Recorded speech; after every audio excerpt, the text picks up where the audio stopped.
Welcome everybody. As I said before, and if you've been paying attention over the last few weeks, I told you some changes was coming, and it is official. Welcome to the brand new, all new On My Sports. Ladies and gentlemen, yes. Not just hoops anymore, but yes, you're in the right spot.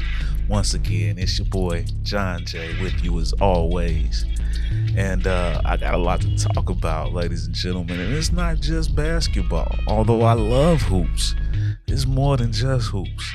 So without further ado, I'd like to get into it. But before I do, please, if you haven't already, drop a like, share, subscribe, and comment on this fire new show, man. Tell the world about it. Tell your friends. You found one. Haha.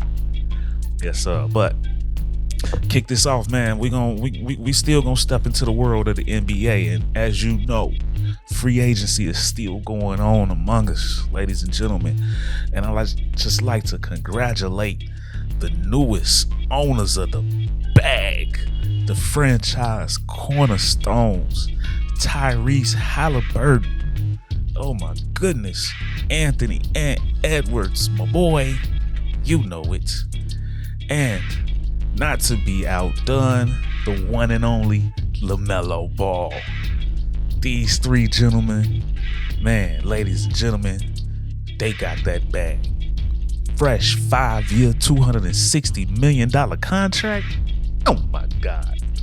We talking big money talk, ladies and gentlemen. So congratulations. Shout out to those guys. And also DeJounte Murray. You know what I'm saying? Fresh ink to a 4-year, $120. You know, shout out to him getting that bag. Grant Williams on the move to the Dallas Mavericks with a fresh 4-year contract worth about $54 million. So I said it last week and I said it again. I'm loving everything Dallas is doing this year, this offseason. They going hard. But man, big money talk. Dillon Brooks, we talked about last week, his 4-year, $80 million deal, but now after word is coming out with some of the incentives, it's actually before the incentives, it's up to $86 million, and with the incentives, it could hit $90 million. So shout out to Dillon Brooks, man. He got that bag, despite popular belief. But yeah, free agency. It's kind of died down a little bit, slowed down, but still some action going on. Shout out to Mo Bamba. Signed on to back up Joel Embiid with the Philadelphia 76ers. And word on the street, the Phoenix Suns is front runners for Bol. So that could be a nice play for them boys, man. That might be a game changer if they pull that off. So shout out to them.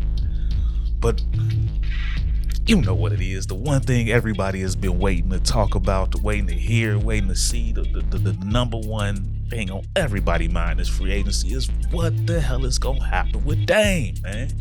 Is Dame time over in Portland? Where is it going, man? So it's said that he only wants Miami. They came out and reported that Miami is the spot that he's going to go to, and if anybody else trades for him, you're going to get an unhappy superstar. So what's the holdup? Well, apparently Portland does not want Tyler Hero because Portland is heavy with guards. You want to talk about guard play? They got that. They got the young Scoot Henderson. They got a young Anthony Simons with a fat contract already. They got last year's rookie Shaedon Sharpe. I mean, these boys got some guard play over there. And they just retained the rights to Matisse Thybulle. So they're not necessarily looking for a guard. So in order to get Dame, Miami is gonna have to enlist a third team. So this is where the boys come into play.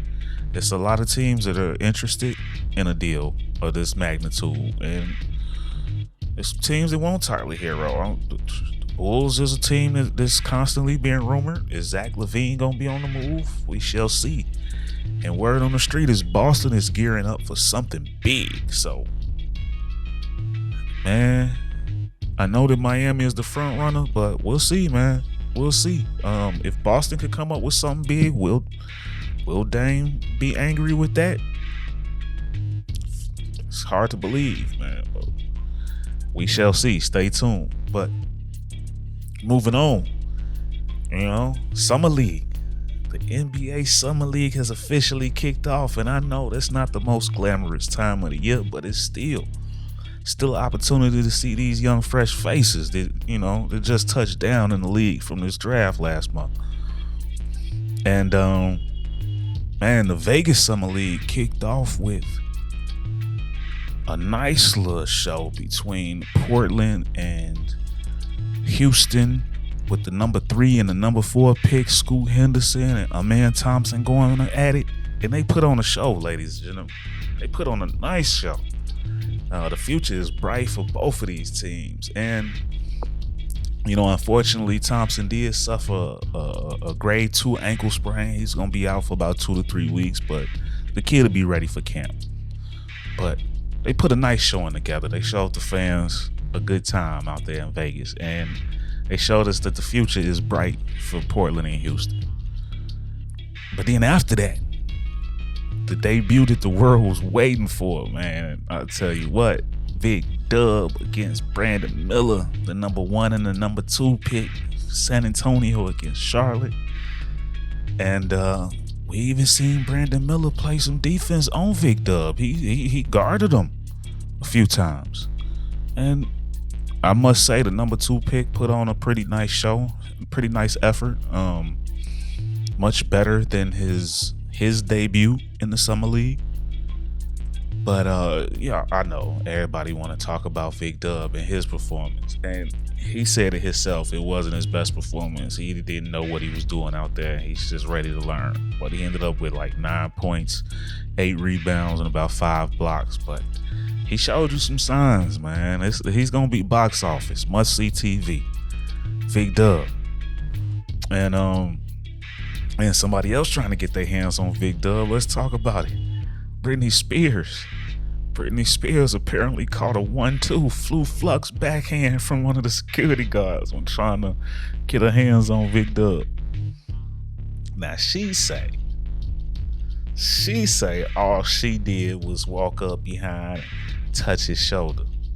First off, bitch, you can't even reach his shoulder. Let's be clear. That video, you was about a third of his size. You ain't touched his shoulder. But second of all, if I'm Vic Dub, that security guard, yeah, you gone. You out the picture, buddy. I gotta let you go. But not because you put hands on Britney. But how the hell did she get close enough to put hands on me? I'm just saying, am I looking at the wrong thing here? How in the hell was she close enough to put hands on me? Yeah, you out here, buddy. Sorry. Peace out. Have a nice life. But let me know in the comments what you think about that. Am I wrong? Was the security guard wrong for the backhand? Or was he wrong for letting it get close enough in the first place? And Vic Dub, I don't think at no point in time he even knew Britney was behind him. I saw the video and he never even reacted. So we'll see how this plays out, Hit me, baby, one more time.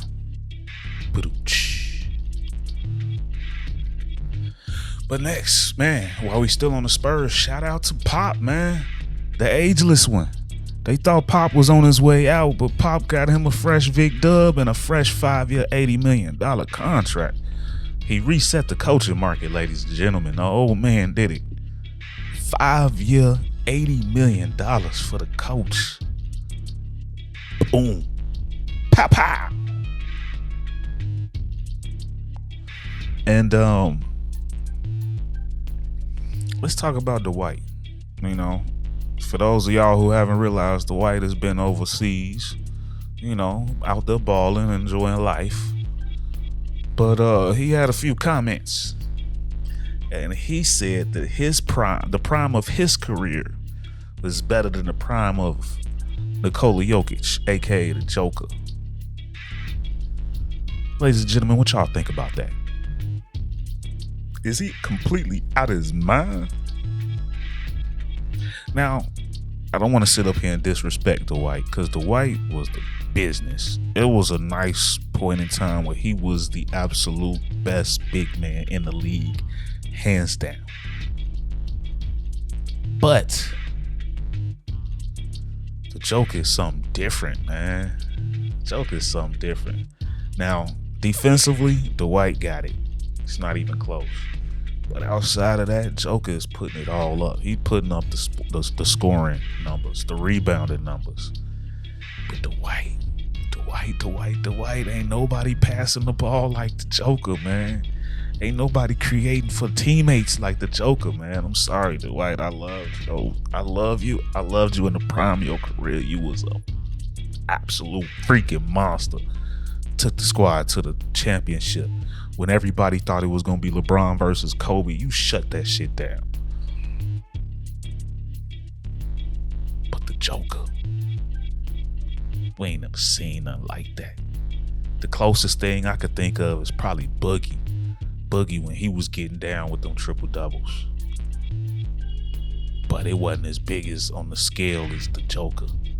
He's something different. So I'm sorry, I gotta say, I gotta call BS on that one. Y'all let me know in the comments, did Dwight have a better prime than the Joker? Let me know. But man, I hope you guys liked it. If you did, please drop a like, share, subscribe, comment. On my sports, baby. We out of here, ladies and gentlemen. Hope y'all have a great week.